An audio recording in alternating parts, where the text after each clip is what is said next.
ছেলে রাকিকা দেওয়ার জন্য খাসি কিনতে যাচ্ছি। বাড়ির পাশেই বাজার ছিল, একটা ছোট বাজার।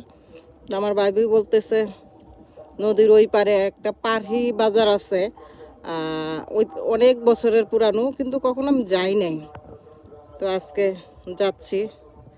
তো যাওয়ার সময় হচ্ছে শীতললক্ষা ব্রিজ পার হয়ে যেতে হয়।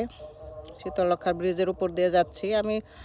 এখানেই আমার জন্মস্থান, এখানেই বড় হয়েছে, অথচ কোনো দিন এই এলাকাতে যাই নাই। এই ফার্স্ট শীতললক্ষা ব্রিজ পার হইলাম, নদীর উপর দিয়ে যাচ্ছি। নদীটা মনে হচ্ছে অনেকটাই শুকিয়ে গেছে। আর আশেপাশে রাস্তাগুলি অনেক সুন্দর, দুই পাশে বাড়িঘর, সুন্দর স্থাপনা। যে বাড়িঘরগুলা হচ্ছে, স্থাপনাগুলি হচ্ছে, এগুলা দেখে মনে হয় না যে এটা একটা গ্রাম।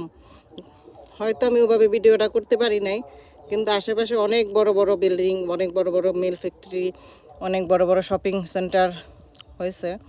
কিন্তু আমি যতটুকু পারছি আর কি আশেপাশের এইগুলা গাছপালার ভিডিওগুলা করলাম। তো বাজারটা বসে নাকি 2টার পরে, আমরা চলে গেলাম 12টায় যেয়ে দেখি কোনো কিছুই এখনও বসে নাই, আসে নাই, পুরা বাজারে খালি।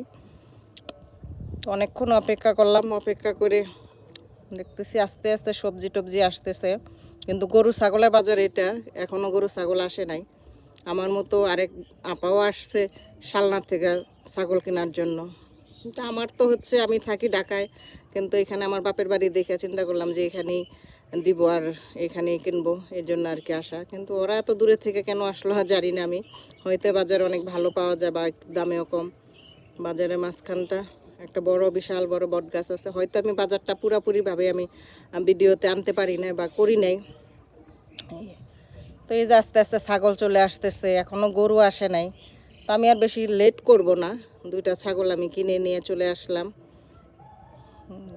এই আর কি, একটা ছাগল কালো, একটা খাসি কালো, আর একটা হচ্ছে লালচে টাইপের আর কি। তো সবাই কালোটাই পছন্দ করে। তো আমি চিন্তা করলাম থাক, ওই লোকটা নিয়ে বসে থাকবে, সমস্যা না।